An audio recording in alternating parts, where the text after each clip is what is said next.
It is Tuesday the 7th. Tuesday the 7th. Happy Tuesday the 7th. Taco Tuesday. Ooh, yeah, I need some coffee. It's a bit giant cup of coffee day.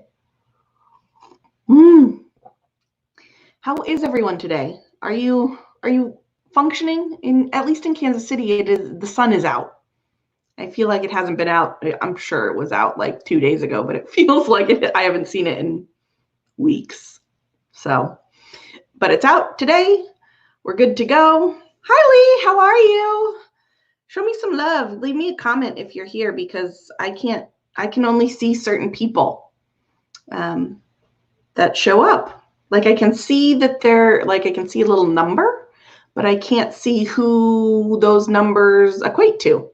So I like to know that people are here, to be perfectly honest. Hi, Wicked Pickle. I don't even know your real name, but I like Wicked Pickles. Yeah. Oh, hi, Dan. Oh, you're from the UK. How cool. Well, welcome. Welcome to the Midwest, the middle of nowhere, flyover states. Although I love Kansas City, and I won't get into that. I could talk your ear off about why Kansas City is the best place in the world, but I won't do that today. So yeah, let's just get started, because you don't want to hear me ramble, because I will. I'll ramble all day, every day. I'll talk to the wall if you'll let me. So for those of you that don't know me, I do this every day. I'm Crystal Webster with Sharing Solace. I'm the founder and chief solace officer. I am also the author of the book, Confessions of a Griever, Turning a Hot Mess into an Haute Message, Laughable Lessons for When Life Just Sucks.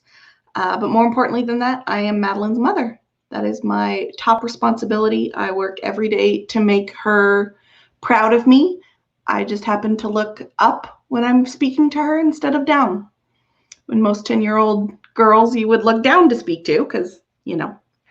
But yeah, so my Madeline would be 12, or would be 10 on May 19th. But she passed away just after she was born in 2010.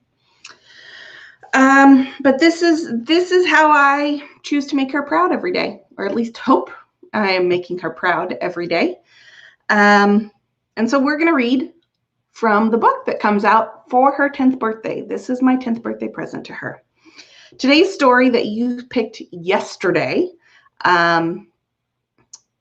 is, I've decided it's not one of my favorites, but it's one of the best, if that makes sense. Like, it's not all that, I'm a funny girl. Like, I try to be funny, probably in not tastefully funny, but I like to be funny.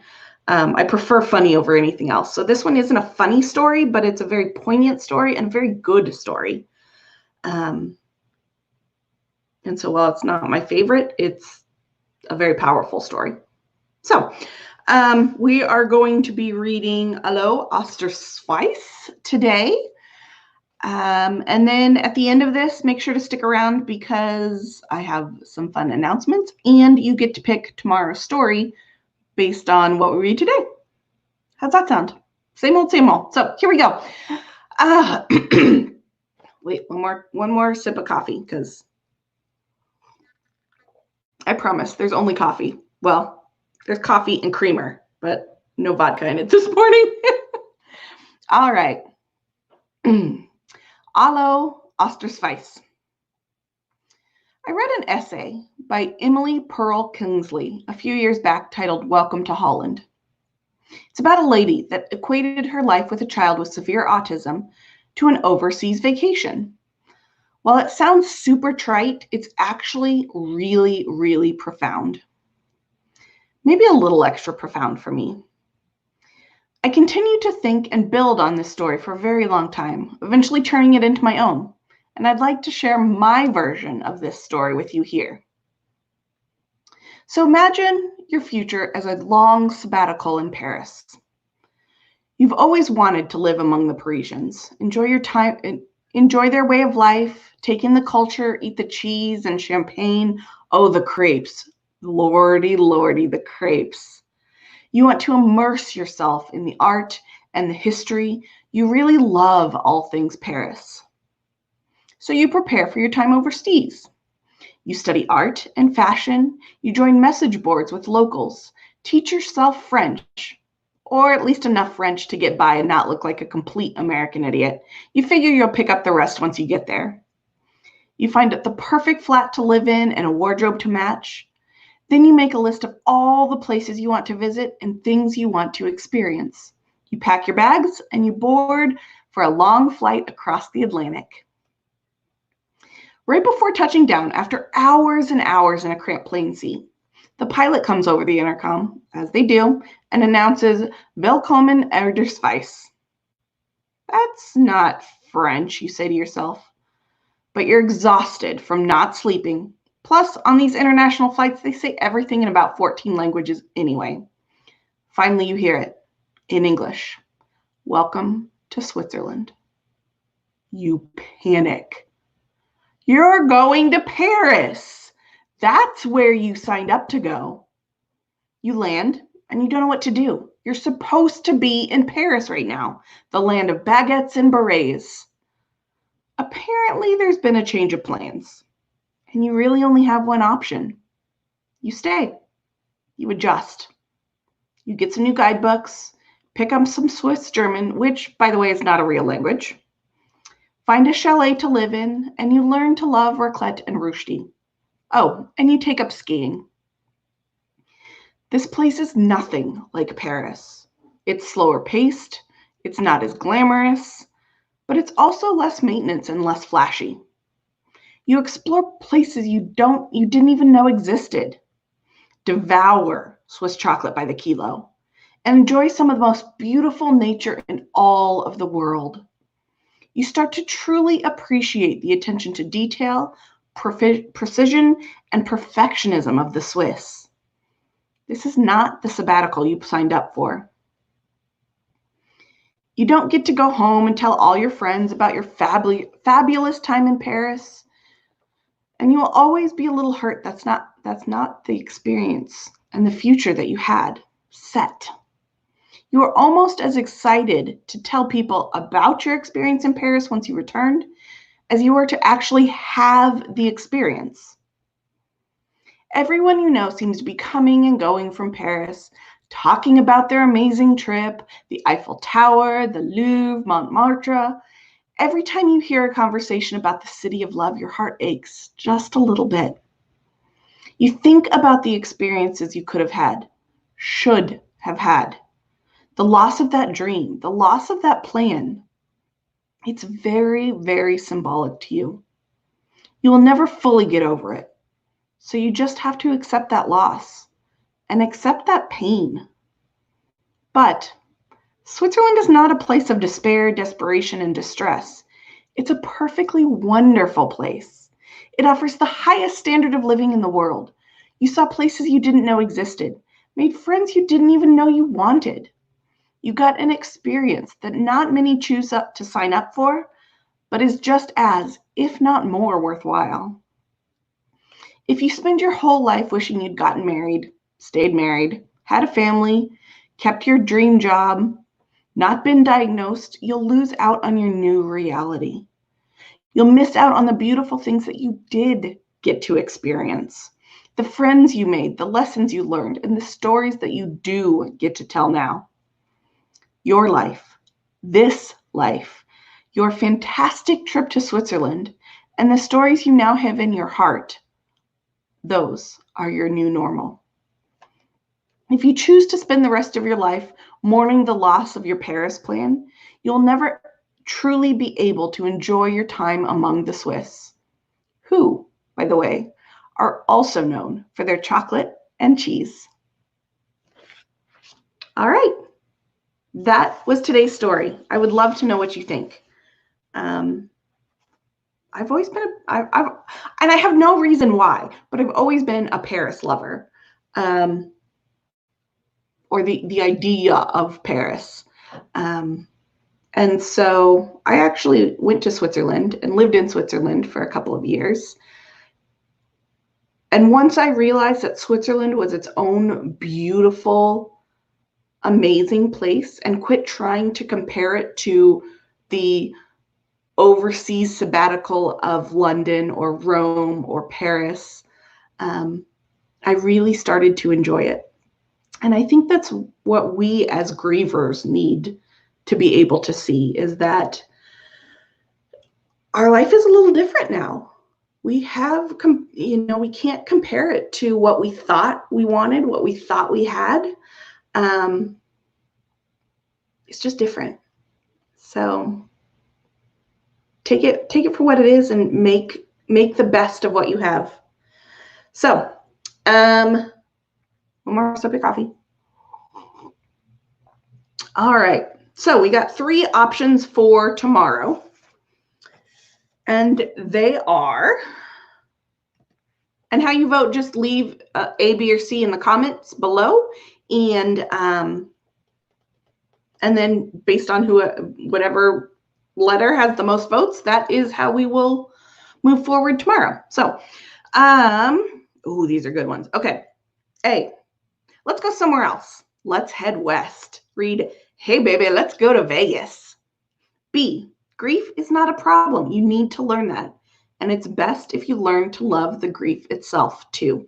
Read, grief is not a problem, for the reminder. Or C, maybe another friendly reminder of the needs of mourning, to remind you it's okay to mourn your loss. Read, the needs of mourning. So we got A, let's go to Vegas. Hey, baby, let's go to Vegas. B, grief is not a problem. Or C, the needs of mourning. I think we've read a couple of the, 1 or 2 of them. I can't remember exactly how many we've read already, but that is the wonderfulness of this book, is that you can read the same story over and over. You're not supposed to read this book linearly or listen to this linearly. You're intended to read the story that resonates with you at the time, and maybe the same story resonates again and again and again. That's the appeal of it. That's the fun of it. So yeah. So there's that. Pick what you want to read. Just leave it in the comments. A, B, or C. I will shut down voting. Basically, before I go to bed, I will tally up the A's and the B's and the C's, and we'll decide what we read tomorrow. Same bat time, same bat channel, 12:15 Central Standard Time. If you are not yet on the mailing list, please do that. You head over to sharingsolace.com/book. You can click to, well, you can read all about the book, but you can also request the first 2 stories to be emailed to you. And by doing that, I get to remind you every day that we do this every day. You'll get an email in the morning saying, hey, don't forget, we're doing this. This will also be available for replay. So, if you're just hopping on now and catching the last few minutes, make sure to watch the whole thing and then vote for the story that you want to hear tomorrow. Those are all available. And so we, yeah. I did spend way too much time last night on kind of updating the birthday party link. So for those of you that don't know, this book, Confessions of a Griever, is my 10th birthday present to my daughter, Madeline, who would be 10 on May 19th. So we are having a birthday party for her. And I was really hoping that it would be in person. Unfortunately, #thanks COVID. We're going to do it virtually, which I think will be fun in and of itself. So head over to sharingsolace.com/birthday. I spent way too much time trying to make that pretty, to RSVP for the birthday party, the virtual birthday party. And that way I can, I think it's going to be like a Zoom room or something where we can all talk to each other, and there'll be party games and all kinds of fun stuff. I'll do giveaways. I've already had a couple companies a couple friends say, I want to give something away at your birthday party. So that's cool. It's not going to be all sharing solace stuff. It will be all kinds of different stuff. So I finally got that page up, and it's never going to be perfect. I am not a coder. I don't know what I'm doing. But, you know, I made it as pretty as I could, and I will still probably continue to fiddle around with it until I either break it or it's perfect. So until I break it, because it'll never be perfect. Yeah, so sharingsolace.com/book will get you the first 2 stories in writing and the ability to be reminded every day when these go live. There are also events on Facebook. If you are on Facebook, do that.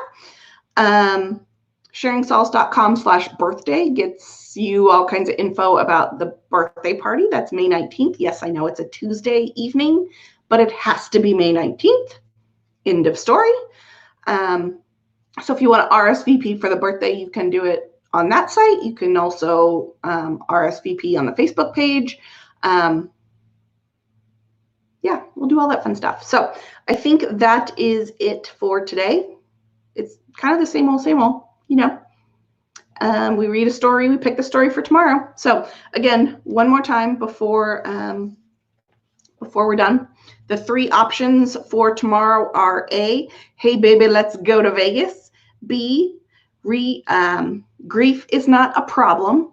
Or C, the needs of mourning. Just A, B, or C in the comments, and we will pick a story to read tomorrow. So until I see you tomorrow, get grateful. Have a wonderful day. Stay happy and healthy, and I will see you then. Mwah.